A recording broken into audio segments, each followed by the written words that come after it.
Prophethood is a concept that is common to Judaism, Christianity, and Islam. Both the Bible and the Qur'an define the concept of prophethood in highly noble terms. So we should expect God's prophets to embody these ideals by being the best of people, with their behavior and lives representing a practical example for mankind to follow in order to come closer to God.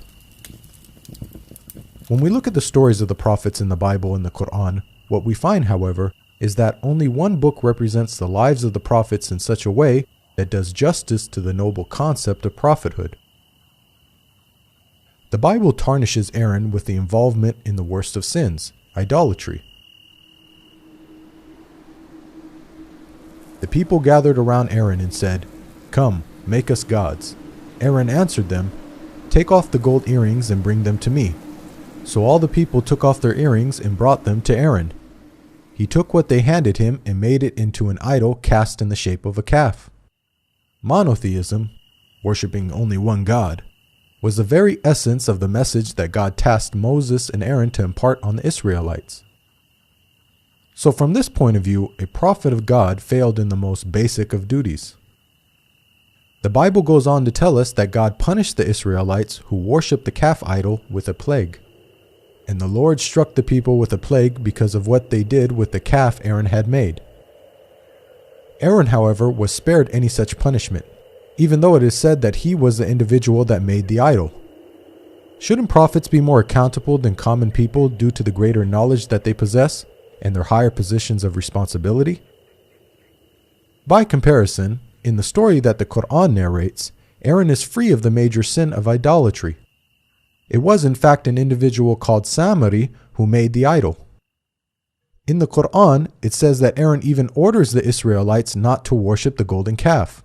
Aaron did say to them, "My people, this calf is a test for you.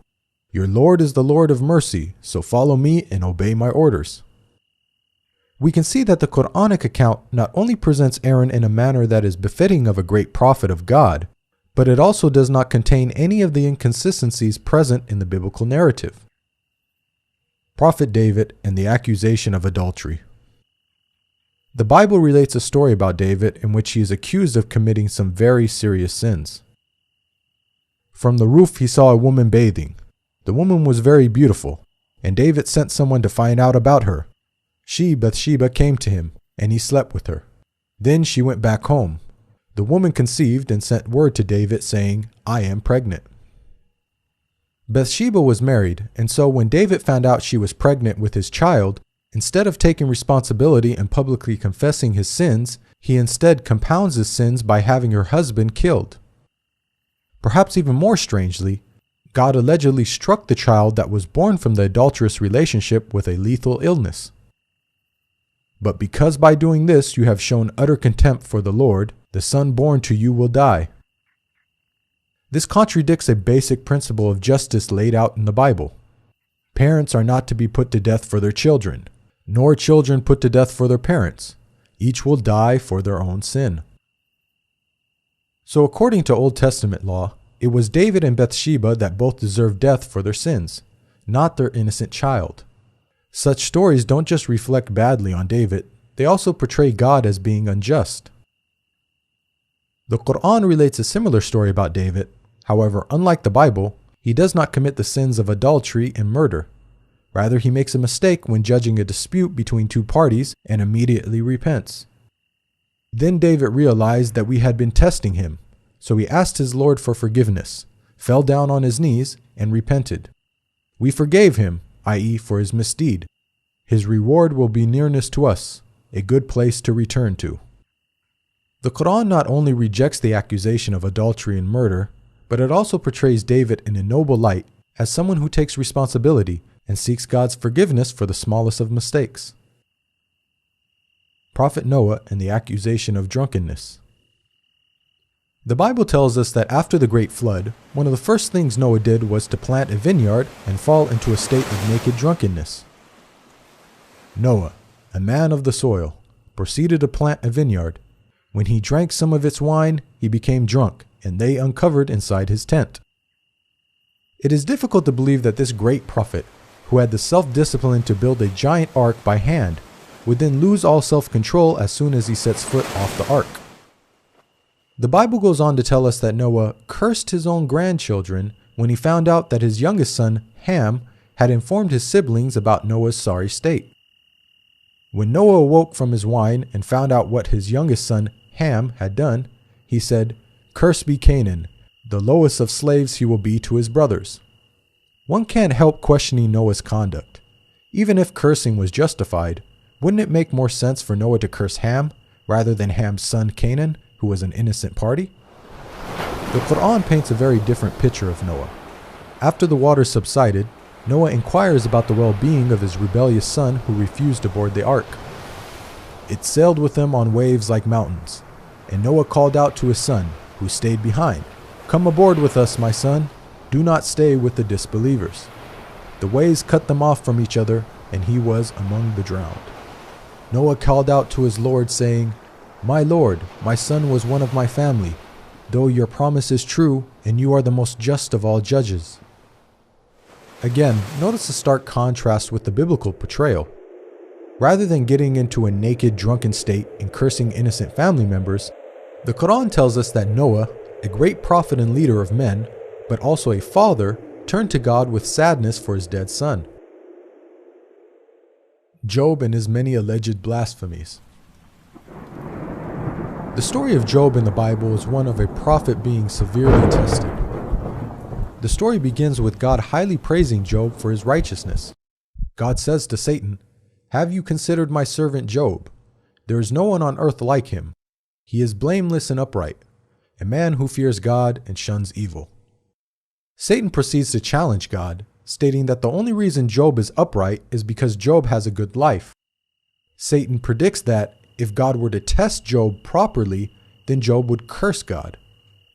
"But now stretch out your hand and strike his flesh and bones, and he will surely curse you to your face."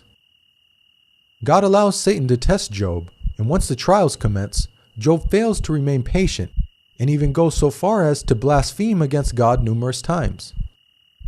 "Then know that God has wronged me and drawn his net around me. I am innocent, but God denies me justice. It profits a man nothing when he tries to please God." Now, the way the story unfolds is highly problematic. There is the issue of a prophet of God committing blasphemy, one of the worst sins imaginable. Also, the Bible is alluding to Satan knowing more than God in this instance by correctly predicting what would happen. Recall that God asserted that Job was a man who fears God and shuns evil. Satan challenged God by predicting that Job would blaspheme, and so Satan has proven God wrong. Can Satan, a limited and finite being, have more insight into Job than God, the creator and sustainer of the universe? The Quran resolves all these issues in just a few short verses. Job doesn't blaspheme against God. Rather, he blames Satan for his hardship. "Bring to mind our servant Job, who cried to his Lord, 'Satan has afflicted me with weariness and suffering.'" God compliments Job for his patience in the face of such trials. "We found him patient in adversity, an excellent servant. He too always turned to God." Job's righteous conduct in the Quran is exactly what we would expect of a prophet of God. Analysis of the stories of the prophets. Both the Bible and the Quran define the concept of prophethood in highly noble terms. After examining the stories of the prophets, we've seen that it's only the Quran that portrays the prophets in such a way that satisfies this ideal. By contrast, the Bible shows the prophets in an extremely negative light.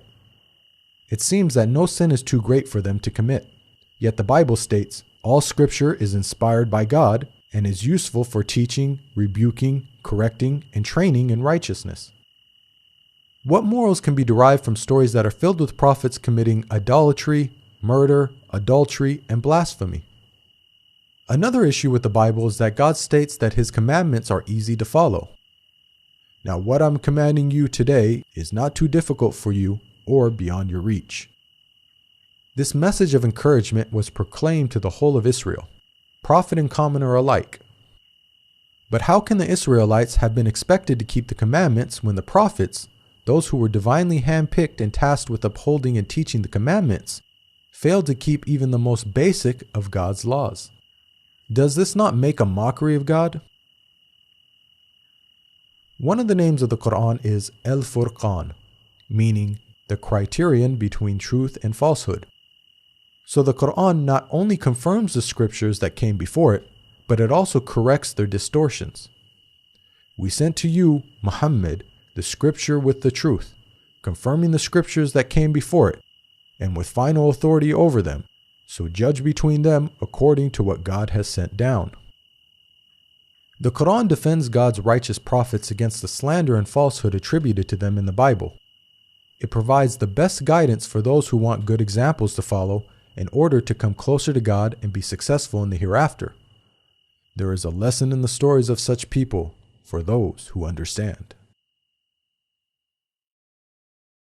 This video is based on the book Jesus, Man, Messenger, Messiah. To learn more about the prophets in Christianity and Islam, please download your free copy of the book at the link below.